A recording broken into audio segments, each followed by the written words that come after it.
Next is classification of wants. ये जो classification of wants पूरा जो पैराग्राफ है पेज नंबर 4 पे जो पूरा पैराग्राफ दिया हुआ है स्टार्टिंग टू एंड तक, ये 2021 और 21-22 के रिड्यूस सिलेबस में कट हुआ था। इस साल का कोई ऐसा सर्कुलर नहीं आया कि जिसमें बताया हो कि ये रिड्यूस सिलेबस में है कि नहीं। सो यहाँ पे मैं एक्सप्लेन कर रही हूँ, बट इवन अगर तुम लोग को यहाँ पे पता चलता है कि ये रिड्यूस सिलेबस में है तो इतना नहीं पढ़ना है, ठीक है, बिकॉज ये 21-22 और 2021 में रिड्यूस सिलेबस में कट किया था। सो स्टार्ट करते हैं। Wants can be classified in the following ways. So हम लोग ने अभी ये तो पढ़ लिया, कि वॉन्ट्स क्या होते हैं, ठीक है, और इकोनॉमिक में वॉन्ट्स को क्या बोलते हैं और वॉन्ट्स क्या होते हैं नॉर्मल लैंग्वेज में, ये सब हम लोग ने पढ़ लिया। बट अभी वॉन्ट्स के भी क्लासिफिकेशन है, ठीक है। तो wants are classified in the following ways. Wants के एक्चुअली 3 क्लासिफिकेशन दिए हुए तुम लोग को। ज़रूरत, वॉन्ट का हम लोग ने क्या देखा, वॉन्ट का मतलब ज़रूरत, ठीक है, जिसकी ज़रूरत हो उसको हम लोग बोलेंगे इंग्लिश में वॉन्ट, ठीक है। मुझे फ़ैन की ज़रूरत है तो ये क्या हो जाएगा, मुझे फ़ैन वॉन्ट है, ठीक है, ये मेरी एक ज़रूरत है। तो यहाँ पे हम लोग ने देखा कि वॉन्ट्स कैसे डिफ़र करते हैं with season, with culture, with profession, ठीक है। वॉन्ट्स कैसे अलग अलग लोगों के लाइक्स डिसलाइक्स के हिसाब से चेंज होते हैं, और वॉन्ट्स कैसे अलग अलग सीजन्स के हिसाब से चेंज होते हैं। वॉन्ट्स अगर समर सीज़न है तो अलग वॉन्ट ज़रूरतें होंगी, अगर विंटर सीज़न है तो वो अलग ज़रूरतें होंगी, राइट। तो यहाँ पे हम लोग क्लासिफिकेशन ऑफ वॉन्ट्स देखते हैं। Wants can be classified in the following veg. First, economic and non economic wants. अब देखो इकोनॉमिक जहाँ पे आया ना, जहाँ पे मैंने पहले भी बोला था, अगर तुम लोग अपना इकोनॉमिक्स का टेक्स्ट बुक देखोगे, ठीक है, इकोनॉमिक का टेक्स्ट बुक का फर्स्ट पेज ओपन करोगे तो तुम लोग को दिखेगा यहाँ पे मनी, ठीक है, कुछ तो इंटरफेस में ऐसा मनी रिलेटेड शो किया है, ठीक है। मतलब इकोनॉमिक्स आया तो समझ जाना कि कोई तो मॉनेटरी ट्रांजैक्शन है या तो कुछ तो पैसे के रिलेटेड है, ठीक है। तो पहला क्लासिफिकेशन वॉन्ट्स का क्या है, first is economic and non economic wants. मतलब इकोनॉमिक मतलब वो ट्रांजैक्शन जिसमें पैसे के लेन देन से होता है, और नॉन इकोनॉमिक वॉन्ट्स मतलब वो वॉन्ट्स जो पैसे के रिलेटेड नहीं होता है, ठीक है। एग्जांपल दूंगी, एक्सप्लेन करूंगी, बस मैंने शॉर्ट पे बता दिया कि इकोनॉमिक मतलब वो जिससे मनी के ट्रांजैक्शन जिसमें इन्वॉल्व होते हैं, और नॉन इकोनॉमिक मतलब वो जिसमें मॉनेटरी ट्रांजैक्शन या मनी के ट्रांजैक्शन रिलेटेड या इन्वॉल्व नहीं होते हैं। सो फर्स्ट देखो यहाँ पे economic, economic wants are those where monetary transaction is involve. तो यहाँ पे क्लियरली मेंशन किया है कि economic wants are those where monetary transaction is involve. Monetary मतलब मनी, ट्रांजैक्शन मतलब लेन देन, ठीक है। सो इकोनॉमिक वॉन्ट्स मतलब वैसे वॉन्ट्स, ऐसे वॉन्ट्स जिसमें मनी के ट्रांजैक्शन इन्वॉल्व होते हैं। मेडिसिन खरीदा, खाना खरीदा, बैग खरीदा, बुक खरीदा, पेंसिल खरीदा, इसमें क्या हो रहा है, तुम लोग को अगर कोई चीज़ खरीदना है, कोई अपनी ज़रूरत पूरी करनी है तो उसमें तुमको पैसा चाहिए, ठीक है। अगर पैसा नहीं है तो बुक नहीं खरीद सकते, अगर पैसा नहीं है तो खाना नहीं खा सकते, ठीक है, फूड नहीं खरीद सकते। तो कोई भी मॉनेटरी ट्रांजैक्शन जिसमें मॉनेटरी ट्रांजैक्शन है और वो यूज़ करता है अपने वॉन्ट्स को पूरा करने के लिए, तो वो होगा इकोनॉमिक वॉन्ट्स, ठीक है। सिंपल एग्जाम्पल भी दिया है, देखो, एन इंडिविजुअल हैज़ टू पे प्राइस फॉर देम। यहाँ पे बोला है कि एक इंडिविजुअल को उसके लिए प्राइस पे करना पड़ता है। प्राइस कौन से, कहाँ, मतलब कैसे पे करोगे, ऑफकोर्स मनी के, ठीक है। तो प्राइस कैसे पे करोगे, मनी से। सो एन इंडिविजुअल हैज़ टू पे price for them. Example food, medicine, तुम लोग अपने हिसाब से एग्जाम्पल लिख सकते हो, बुक, पेंसिल, बैग वगैरह कुछ भी, ठीक है। Next, non economic wants. Non economic wants, अब इकोनॉमिक जो है उसका उल्टा नॉन इकोनॉमिक है। इकोनॉमिक में मॉनेटरी ट्रांजैक्शन होता है, विच मीन्स नॉन इकोनॉमिक में मॉनेटरी ट्रांजैक्शन नहीं होगा। So non economic wants are those which can be satisfied without making monetary payment. अब ऐसे वॉन्ट्स जिसको तुम लोग सेटिस्फाई कर सकते हो, ठीक है। ऐसे वॉन्ट्स, ऐसी ज़रूरत है तुम्हारी ऐसी ज़रूरत है। अगर वॉन्ट से कन्फ्यूजन हो रहा है तो तुम लोग वॉन्ट को ना रिप्लेस कर दो ज़रूरत से, ठीक है, तो एग्जैक्ट आता है। तो तुम लोग की ऐसी ज़रूरत है जो सेटिस्फाई हो जाती है बिना पैसे दिए, ठीक है। तुम लोग एग्जाम्पल सबसे अच्छा एयर, जो हवा में सांस ले रहे हो उसके लिए पैसा नहीं दे रहे हो तुम लोग, राइट। तुम लोग जो हवा में सांस ले रहे हो उसमें पैसा नहीं दे रहे हो। सनशाइन, जो सनशाइन आ रहा है सुबह सन से हम लोग को, उसके लिए भी तुम लोग मॉनेटरी, उसके लिए भी तुम लोग क्या कर रहे हो, पैसा नहीं दे रहे हो। सो ये क्या हो गए हम लोग के। अभी ऐसा नहीं कि हम लोग को एयर की ज़रूरत नहीं है, हम लोग को एयर की ज़रूरत है, वी वॉन्ट एयर, ठीक है। हम लोग का एयर भी हम लोग का एक वॉन्ट है, सनशाइन भी एक वॉन्ट है, ठीक है। तो ऐसे वॉन्ट्स जिसमें हम लोग पैसा पेमेंट नहीं कर रहे, विदाउट पेमेंट, उन लोग को नॉन इकोनॉमिक वॉन्ट्स बोलेंगे। So non economic wants are those which can be satisfied without making monetary payment for them. Example air, sunshine etcetera. इसके बीच में अगर ये रिड्यूस सिलेबस में नहीं रहा, मतलब अगर कट नहीं किया इसको, तो ये तुम लोग को ये दोनों के बीच में डिस्टिंग्विश जैसा क्वेश्चन आ सकता है। Next is individual wants and collective wants. Individual wants and collective wants हम लोग क्या पढ़ रहे हैं, हम लोग पढ़ रहे हैं classification of wants. Classification of wants में हम लोग पढ़ रहे हैं economic and non economic wants. Next is individual wants and collective wants. Second वाले में फर्स्ट देखो, इंडिविजुअल मतलब तुम लोग को समझ गया रहेगा, पर्टिकुलर, एक पर्टिकुलर इंसान। इंडिविजुअल मतलब एक पर्टिकुलर इंसान हो, कुछ भी, ठीक है, एक पर्टिकुलर एक इंसान, वन। और कलेक्टिव मतलब कलेक्शन, मतलब एक से ज़्यादा, ठीक है। इतना समझ गया होगा, नाम से समझ गया तो आराम से इजीली समझ जाएगा आगे। पर्सनल और individual wants refer to those wants which are satisfied at the individual level। तो यहाँ पे ये मतलब क्या बता रहा है, देखो एक डॉक्टर को, ठीक है, एक डॉक्टर को किसकी ज़रूरत है, ठीक है, डॉक्टर का वांट देखो, डॉक्टर की ज़रूरत है एक स्टेथोस्कोप की, ठीक है, एक डॉक्टर को ज़रूरत है एक स्टेथोस्कोप की, और एक जज को ज़रूरत है उसके कोट की, ठीक है। ये हो गया इंडिविजुअल वांट। ये लोग को इंडिविजुअली ये लोग अपना वांट को क्या करें, सेटिस्फाई करें। ये लोग इंडिविजुअली अपने वांट को सेटिस्फाई करें। कैसे, एक डॉक्टर को एक स्टेथोस्कोप की ज़रूरत है, ठीक है, ये उसका इंडिविजुअल वांट हुआ, ठीक है। हम लोग उसको उसके डॉक्टर को देख रहे हैं और देख रहे हैं कि उसको क्या ज़रूरत है, ठीक है। सो डॉक्टर को क्या ज़रूरत है, स्टेथोस्कोप की, और एक जज को क्या ज़रूरत है, उसके कोट की, ठीक है। ये हो गया individual want. Next is collective want. Collective want क्या है, कलेक्टिव वांट्स और सोशल वांट्स। अब यहाँ पे देखो क्लियरली मेंशन किया है कि इंडिविजुअल और सोशल। इंडिविजुअल मतलब एक पर्सनल, एक अकेले इंसान का, ठीक है, और सोशल मतलब सोसाइटी का, ठीक है। तो यहाँ पे क्लियरली बोला है कि collective wants are social wants. Social wants मतलब सोसाइटी के वांट्स, ठीक है। सोसाइटी क्या चाहता है, अब सोसाइटी में एक पर्टिकुलर एक इंडिविजुअल तो नहीं है, सोसाइटी में कलेक्टिव लोग रहते हैं, ठीक है। सोसाइटी में कलेक्टिव लोग रहते हैं तो उनके वांट्स भी क्या होंगे, कलेक्टिव वांट्स होंगे उनके, ठीक है। अगर मैं इंडिविजुअली एक को स्टडी कर रही हूँ, अगर मैं अपने बारे में बोलूँगी तो मेरे वो इंडिविजुअल वांट्स होंगे। बट मैं अगर सोसाइटी में देख रही हूँ कि सोसाइटी में अभी पानी की कमी चल रही है, सोसाइटी में कोई बीमारी फैल रही है, तो वो कलेक्टिव वांट्स हो गया, ठीक है, मतलब कोई कलेक्टिव इशू हो गया, ठीक है। अभी सपोज सोसाइटी में किसी को पानी की ज़रूरत है, तो ये क्या हो गया, कलेक्टिव वांट, ठीक है, पूरे सोसाइटी को उसकी ज़रूरत है, राइट। तो ये हो गया collective wants. So collective wants are social wants where there is collective satisfaction. अब यहाँ पे देखो एक डॉक्टर को या एक जज को, उसको एक कोड दे दो, जज को कोड दे दो, तो उसका क्या होगा, इंडिविजुअल सेटिस्फैक्शन, एक अकेले का सेटिस्फैक्शन हो जाएगा। बट अगर सोसाइटी को जो चाहिए, अगर हम लोग वो उसको प्रोवाइड करें तो क्या होगा, सबका सेटिस्फैक्शन होगा, विच मीन्स इंडिविजुअल सेटिस्फैक्शन नहीं होगा, कलेक्टिव सेटिस्फैक्शन होगा, ठीक है। क्या होगा, there is collective satisfaction of wants. Example, travelling by train. अब देखो ट्रेन से ट्रैवलिंग करने से सिर्फ एक इंसान ट्रैवल नहीं करता, ट्रेन से सिर्फ एक पर्टिकुलर इंडिविजुअल ट्रैवल नहीं करता, ठीक है, एक ग्रुप ऑफ लोग ट्रैवल करते हैं, विच मीन्स वो क्या कर रहा है, वो कलेक्टिव सेटिस्फैक्शन दे रहा है, जिसको ट्रेन की ज़रूरत है, ठीक है, बहुत लोगों को ट्रेन की ज़रूरत है। तो जब सब लोग ट्रेन में ट्रैवल कर रहे हैं तो क्या कर रहा है, वो सबको सेटिस्फाई कर रहा है, मतलब वो क्या है, collective want. Next is necessities, comforts, luxury, ठीक है, नेसेसिटीज़, कंफर्ट्स, लग्जरीज। अब नेसेसिटीज़ और कंफर्ट्स और लग्जरीज़ को मैं एकदम सिंपल लैंग्वेज में बताती हूँ। देखो नेसेसिटीज़ मतलब जो बहुत इंपॉर्टेंट है, जिसके बिना तुम लोग मर जाओगे, ठीक है, बहुत इंपॉर्टेंट है, बहुत ज़्यादा इंपॉर्टेंट है, बहुत ज़्यादा प्रायोरिटी, जैसे कि फूड, शेल्टर, क्लोथ। अभी एजुकेशन भी इम्पॉर्टेंट हो चुका है, एजुकेशन को भी एक बहुत अपना नेसेसिटी मांगा, बिकॉज अगर एजुकेशन नहीं रहेगा तो कुछ भी नहीं होगा। सो इंसान का नेसेसिटी क्या है, food, clothing, shelter, education, health, ये सारे नेसेसिटीज़ हैं।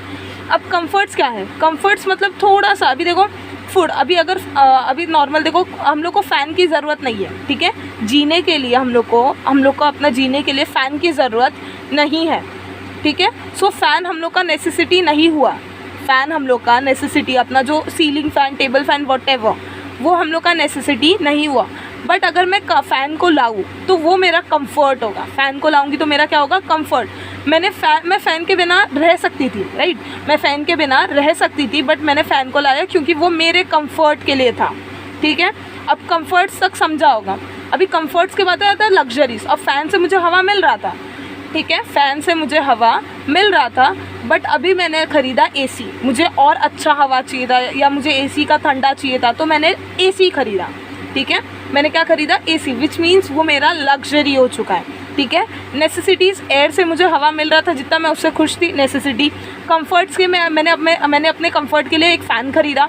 लग्जरीज़ मैंने एसी ख़रीदा क्योंकि मुझे फ़ैन के पंखा, अभी मुझे फ़ैन से और थोड़ा कंफर्ट वाले हवा चाहिए थे या ठंडक चाहिए थी, तो मैंने क्या ख़रीदा, एसी, ठीक है। तो नेसेसिटीज़, कंफर्ट, लग्जरीज़ मतलब बहुत हाई लेवल के चीज़ें जिसकी ज़रूरत नहीं है, बट इवन दो हम लोग के कंफर्ट, हम लोग के लग्जरीज़ के लिए हम लोग उसको बाय करते हैं। एग्जाम्पल से समझ जाएगा।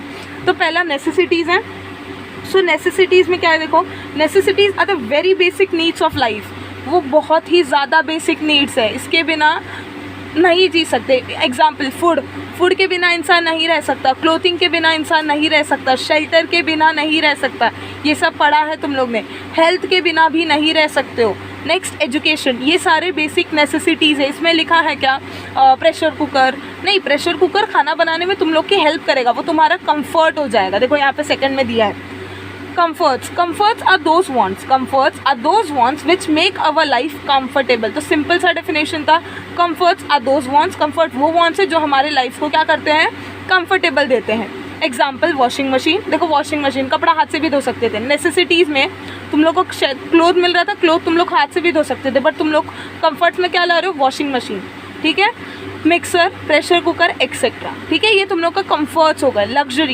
Luxuries are those wants which are meant to for pleasure and enjoyment. तो यहाँ पे क्या बोला है, लग्जरीज वो वॉन्ट्स है जिसको बनाया गया है किस लिए, प्लेजर और एन्जॉयमेंट के लिए। एग्जाम्पल, एसी कार, ठीक है, एसी ले लो या एसी कार, दोनों ले लो, ठीक है। एसी कार, अभी एक नॉर्मल कार कंफर्ट था, अगर मैं यहाँ पे सिर्फ नॉर्मल कार लिखती, CAR, तो ये मेरा कंफर्ट था, चलने मतलब कार यूज़ कर रही हूँ ट्रैवलिंग के लिए। बट यहाँ पे मैंने कार में भी एसी लगवा दिया, कार में भी मैंने एसी लगा दिया, विच मीन्स वो मेरा लग्जरी हो चुका है।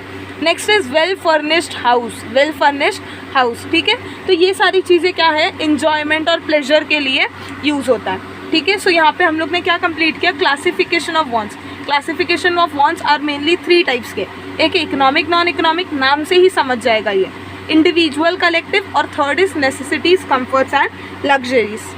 मैंने क्या बोला कि अगर मुझे बोलना है कि ये पेन मेरा वेल्थ है, ये पेन मेरा वेल्थ है, तो उसके पास कौन से कैरेक्टरिस्टिक्स होने चाहिए, ये 4 कैरेक्टरिस्टिक्स उसके पास होने चाहिए। पहला है यूटिलिटी। यूटिलिटी का हम लोग ने डेफिनेशन क्या पढ़ा था, satisfying power of A commodity. Utility का डेफिनेशन हम लोग ने पढ़ा था सैटिस्फाइंग, तो क्या बोलेंगे हम लोग इसको, satisfying power of A commodity. तो मैं ये इसमें देखूंगी कि क्या इसके पास सैटिस्फाई, कोई चीज़ को सैटिस्फाई करने की कैपेसिटी है इसमें। तो अगर हाँ, अगर किसी को लिखना होगा, किसी को कुछ राइटिंग करना है, तो उसको एक पेन की ज़रूरत है, ठीक है। तो ये उसका वो वांट, उसकी वो ज़रूरत सैटिस्फाई कर सकता है, विच मीन्स इसका क्या है, इसका यूटिलिटी है। नेक्स्ट है स्केर्सिटी। स्केर्सिटी क्या होता है, कमी, ठीक है।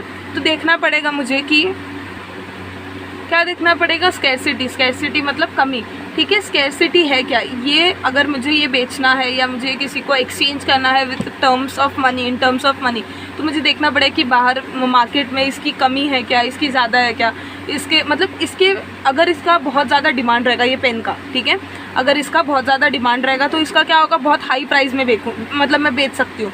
बट अगर इसका डिमांड कम रहेगा तो क्या करूँगी, मैं इसको लो प्राइस में बेचूंगी, ठीक है। स्कैरसिटी मतलब अगर ये पेन का बहुत कमी है, मार्केट में बहुत कम पेन ऐसे हैं, तो मैं इसको हाई प्राइस में बेच सकती हूँ।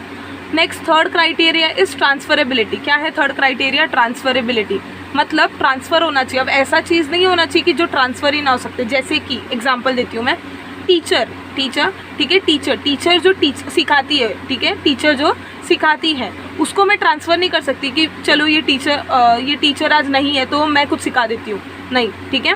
अगर आज साइंस की टीचर नहीं है तो एक हिस्ट्री की टीचर आके साइंस नहीं एक्सप्लेन कर सकती।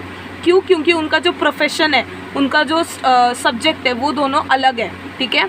तो साइंस की टीचर स्टडीज़ को हिस्ट्री टीचर नहीं दे सकती, हिस्ट्री टीचर को खुद से पूरा साइंस पढ़ना पड़ेगा, फिर वो एक्सप्लेन कर सकती है। बट ऐसा नहीं कि साइंस की टीचर लीव ले रही है तो साइंस की टीचर क्या करिए, अपने सारी चीज़ें ट्रांसफ़र करिए हिस्ट्री में, हिस्ट्री टीचर को ऐसा नॉलेज ट्रांसफ़र नहीं हो सकता, ठीक है। बट क्या मैं ये पेन को ट्रांसफ़र कर सकती हूँ, हाँ मैं ये पेन को ट्रांसफ़र कर सकती हूँ। Next is externality. एक्सटर्नलिटी मतलब एग्जिस्टेंस, ठीक है, ये पेन का एग्जिस्टेंस होना चाहिए, जैसे कि एक सर्विस, जैसे कि एक सर्विस, ठीक है। टीचर जो टीचिंग करती है, टीचर जो सिखाती है, वो चीज़ का कोई एग्जिस्टेंस नहीं है, उसका कोई एग्जिस्टेंस नहीं है, तो वो मेरा वेल्थ नहीं हुआ, ठीक है। बट इसका एग्जिस्टेंस है, विच मीन्स ये मेरा वेल्थ हुआ, ठीक है। देखो यहाँ पे एग्जाम्पल के साथ ये एक्सप्लेन भी किया है। Utility, a commodity must have the capacity to satisfy human wants.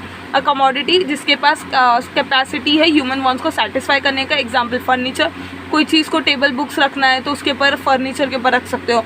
Refrigerator, ठीक है, रेफ्रिजरेटर की भी यूटिलिटी है। Scarcity, a commodity must be scarce in supply in relation to its demand if it is included in the term wealth. Example, all economic goods for a price is paid. अब यहाँ पे क्या बोला देखो, a commodity must be scarce, scarce मतलब कम, ठीक है। एक commodity को कम होने की ज़रूरत है, in supply in relation to its demand, ठीक है। अभी अगर सपोज ये मार्केट में, ये पेन मार्केट में बहुत कम है, ठीक है, मार्केट में एक बहुत पेन कम है, इसका स्कार्स, ये कमोडिटी स्कार्स है सप्लाई में, ठीक है, कोई बेच रहा नहीं है क्योंकि किसी के पास इसका पेन नहीं है, ठीक है, तो इसका डिमांड क्या हो गया, बढ़ गया, इसका डिमांड बढ़ गया, ठीक है। तो यहाँ पे इसी को स्कैरसिटी बोला है। Next is transferability, a commodity should be transferable from person to person. मैंने जैसे पहले भी बोला, एक कमोडिटी को ट्रांसफ़र होना चाहिए, ये कमोडिटी ट्रांसफ़र हो सकता है पेन, ठीक है, बट टीचर का टीचिंग सर्विस ट्रांसफ़र नहीं हो सकता। So commodity should be transferable from person to person as well as from place to place. If the good is material or tangible, then only it is possible to transfer from place to place. अभी tangible intangible मतलब मैं बताती हूँ। tangible मतलब वो चीज़ है जिसके existence होती है, जिसका मटेरियल फॉर्म होता है, जिसको टच कर सकते हो, जिसको देख सकते हो, ठीक है। intangible मतलब इसका उल्टा, इंटेंजिबल मतलब जिसका एग्जिस्टेंस नहीं होता, जिसको टच नहीं कर सकते, जिसको देख नहीं सकते हो, ठीक है। ऐसी सारी चीज़ों को इंटेंजिबल बोला जाता है। तो अगर ट्रांसफरेबिलिटी होगा एक कमोडिटी में, उस जिसको टच किया जा सकता है, जिसको प्लेस टू प्लेस मतलब प्लेस से प्लेस चेंज किया जा सकता है, ट्रांसफ़र किया जाता है, उसको बोलेंगे wealth. Externality, a good human can be transferred, a good can be transferred only if it is external to human body. अब मतलब गुड कैन बी, अभी देखो ये पेन को मैं तब ट्रांसफ़र कर सकती हूँ, ये पेन को मैं तभी ट्रांसफ़र कर सकती हूँ जब वो एग्जिस्ट कर रहा है। पहला तो क्राइटेरिया क्या है, पहला क्राइटेरिया कि वो एग्जिस्ट करना चाहिए, ठीक है, एग्जिस्ट कर रहा है और वो ह्यूमन बॉडी के एक्सटर्नल है, मतलब ह्यूमन बॉडी के बाहर है, ठीक है। अगर मैं ह्यूमन बॉडी के अंदर है, ठीक है, अभी सपोज़ क्या कर रहा है, मेरे ह्यूमन बॉडी के अंदर कुछ है, तो क्या मैं उसको ट्रांसफ़र कर सकती हूँ? नहीं, उसको मैं ट्रांसफ़र नहीं कर सकती। बट ये पेन ह्यूमन बॉडी के बाहर है, एक्सटर्नल है, एग्जिस्ट भी कर रहा है, तो इसको मैं ट्रांसफ़र कर सकती हूँ। एग्जाम्पल बैग दिया और चेयर दिया, ठीक है। Next, do you no physical transferability? This is actual transfer of goods from one person to another and from one place to another. Example, vehicle. Notional transferability, it is not possible to transfer the good physically, but there can be only transfer of ownership right. अब देखो यहाँ पे कैसे बोला है। पहला है physical transferability, ये पेन पहले मैं ओन करती थी, ये पेन पहले मैं ओन करती थी, सपोज़ मैंने किसी फ्रेंड को दे दिया, ठीक है, मैंने क्या किया, मैंने ये पेन मैं ओन करती थी, मैंने ये किसी अपने फ्रेंड को दे दिया, तो ये उसका हो गया, ठीक है। अभी ये वो ओन कर रही है, तो क्या हो रहा है, ये पेन चेंज हो रहा है, ये पेन क्या कर रहा है, ये पेन मेरे पास था, अभी दूसरे प्लेस में या दूसरे के पास चला गया, ये पेन ट्रांसफ़र हो रहा है, ठीक है। But in case of land, ठीक है, ज़मीन, अब ज़मीन अभी तक मेरे घर के पास था, ठीक है, मेरे घर के पास अभी तक एक ज़मीन था, बट अभी ज़मीन मैंने बेच दिया, ठीक है, मैंने क्या किया, वो ज़मीन बेच दिया। जिसने ख़रीदा, ठीक है, जिसने ये ज़मीन मेरा ख़रीदा होगा, क्या वो मैं उतना ज़मीन काट के अपने घर के पास लगाएगा? नहीं, पॉसिबल नहीं है ना। ज़मीन को वो क्या करेगा, अपने पास थोड़ी लगाएगा, अपने घर के पास जहाँ पे है ज़मीन वो वहीं पे होगा, बट उसका बस इतना हो जाएगा कि वो अभी उसका राइट, उसके ऊपर उसका ओनरशिप हो जाता है, ठीक है, कि अभी वो उसका ओनर है, मैं नहीं हूँ, ठीक है। तो नोशनल ट्रांसफरेबिलिटी मतलब ये कि जो गुड है, जो सामान है, जो कमोडिटी है, वो फिजिकली वहीं पे होगा जहाँ पे था, ठीक है। जैसे कि लैंड मेरे घर के पास था, मैंने बेच दिया, तभी भी वो मेरे घर के पास ही रहेगा, बस ट्रांसफ़र क्या होगा, ट्रांसफ़र उसका ओनरशिप होगा, ठीक है, उसका ओनरशिप, जो उसका ओनर होगा वो ट्रांसफ़र होगा, ठीक है, समझा। ट्राई दिस, ये तुम लोग का ट्राई करना है। Prepare a list of commodities which satisfy the condition of physical transferability and notional transferability. ऐसे कमोडिटीज़ निकालो जो फिजिकल ट्रांसफरेबिलिटी को सेटिस्फाई करते हैं और नोशनल ट्रांसफरेबिलिटी को भी, ठीक है। Do you know inborn qualities like beauty, melodious voice, efficiency etcetera are not wealth in the strict sense of economics, they are neither external nor transferable. तो यहाँ पे क्लियरली बोला है कि जो इनबॉर्न क्वालिटीज़ है, जो ब्यूटी, ठीक है, लड़का या लड़की किसी में भी ब्यूटी या मेलोडियस वॉइस, ठीक है, या एफिशिएंसी, कोई चीज़ करने में बहुत तेज़ होना, ये सारी चीज़ें वेल्थ नहीं है, ये सारी चीज़ें वेल्थ नहीं है। किसके सेंस में? इकोनॉमिक्स के सेंस में, इकोनॉमिक्स के भाषा में, या इकोनॉमिक्स के अगर इकोनॉमिक्स से देखूँ मैं तो ये सारी चीज़ें वेल्थ नहीं होगी। और क्यों? क्योंकि दे आर नाइदर एक्सटर्नल, ना ही वो ह्यूमन के बॉडी के बाहर है। मैंने क्या बोला था? देखो हम लोग का 4th पॉइंट एक्सटर्नलिटी, मतलब a good can be transferred only if it is external to human body, human body से एक्सटर्नल, ह्यूमन बॉडी के बाहर होना चाहिए, ठीक है। तो ना ही ये सारी चीज़ें एक्सटर्नल है और ना ही ये ट्रांसफरेबल है, ठीक है। ये तो सबको पता था, बट इवन तो ये लोग ने लिखा है। Next is personal income, personal income. Next हम लोग का 6th कॉन्सेप्ट क्या है? नेक्स्ट हम लोग का 6th कॉन्सेप्ट है पर्सनल इनकम।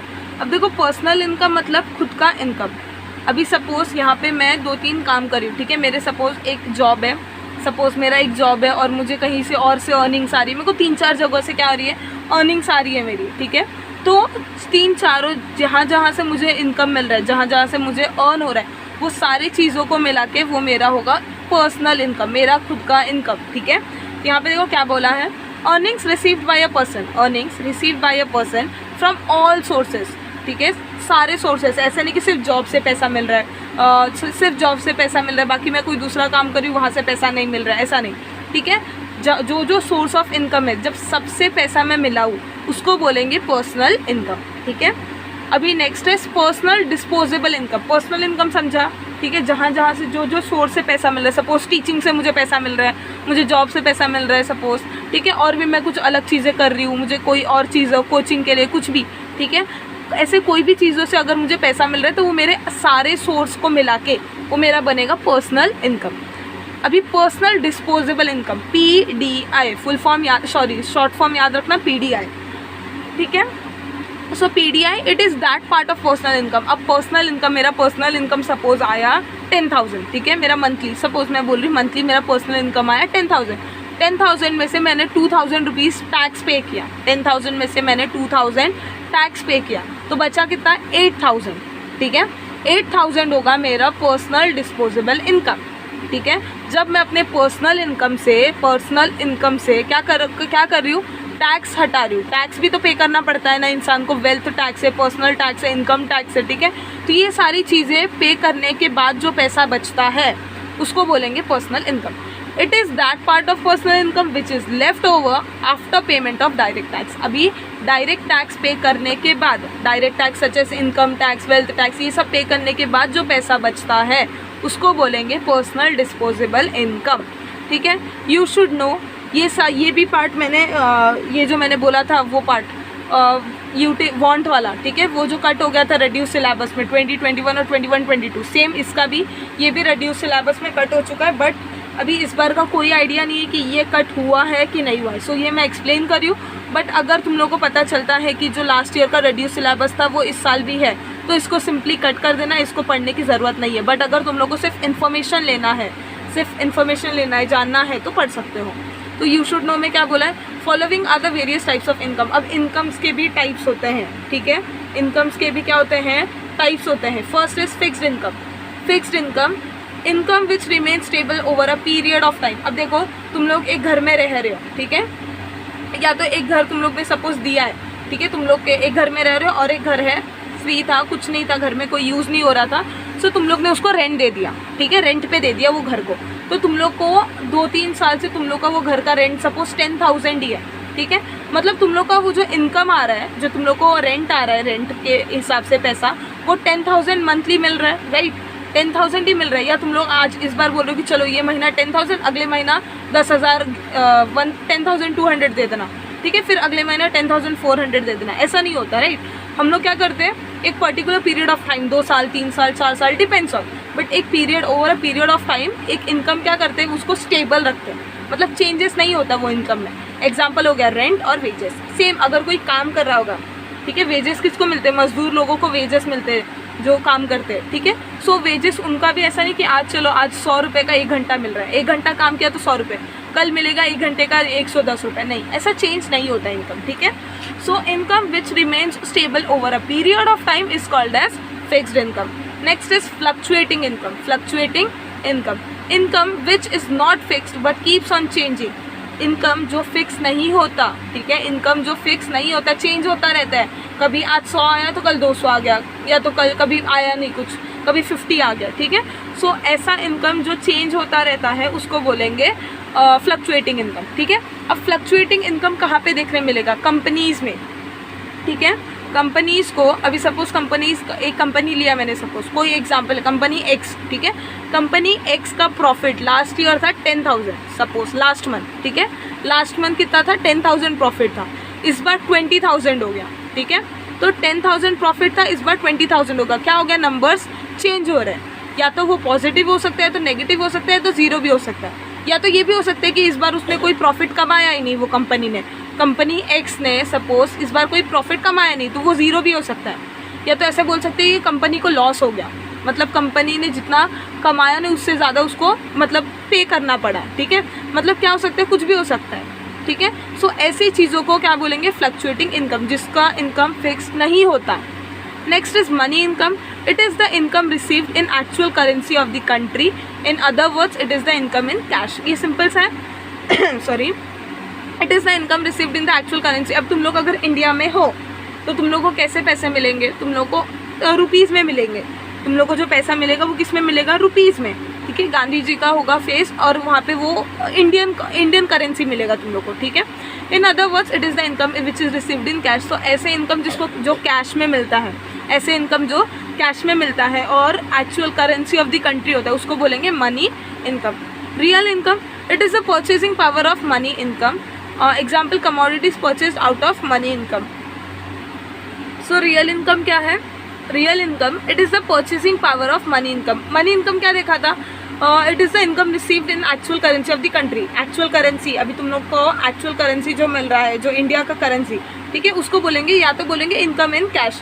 जब इनकम कैश में रिसीव होता है कंट्री के, तब उसको मनी इनकम बोलते हैं, ठीक है। तो रियल इनकम है purchasing power of money income. Money income से तुम्हारा परचेजिंग पावर कितना है? तुम लोग को जो मनी मिल रहा है कैश में, उससे तुम्हारा परचेसिंग पावर कितना है, उसको बोलेंगे real income. Example commodities purchased out of money income. Example commodities purchased out of money income. Next is contractual income. Contractual income क्या है? देखो, अब सपोज मैंने एक कॉन्ट्रैक्ट साइन किया कि मैं ये पर्टिकुलर कंपनी में इतने पैसे पे, सपोज मैंने एक कंपनी को साइन किया कि मैं ये इतने कंपनी को ये कंपनी में 2 साल के लिए इतने 2,000 या 5,000 या 10,000, ठीक है, एक पर्टिकुलर अमाउंट के लिए कुछ भी हो जाए काम करूँगी, ठीक है। मैंने क्या साइन किया कि मैं under this terms and condition मैं इस कंपनी के अंडर 5,000 रुपीज़ ही काम करूँगी, भले ही ये कंपनी को बहुत ज़्यादा प्रॉफिट हो जाए, ये भले ही कंपनी लॉस में डूब जाए, बट मैं क्या करूँगी, मैं 5,000 में ही काम करने वाली हूँ, ठीक है। तो इसको बोलेंगे कॉन्ट्रैक्चुअल इनकम, ठीक है। मुझे जो इससे इनकम मिल रहा है वो कॉन्ट्रैक्ट के वजह से मिल रहा है कि कॉन्ट्रैक्ट में लिखा है इसके वजह से।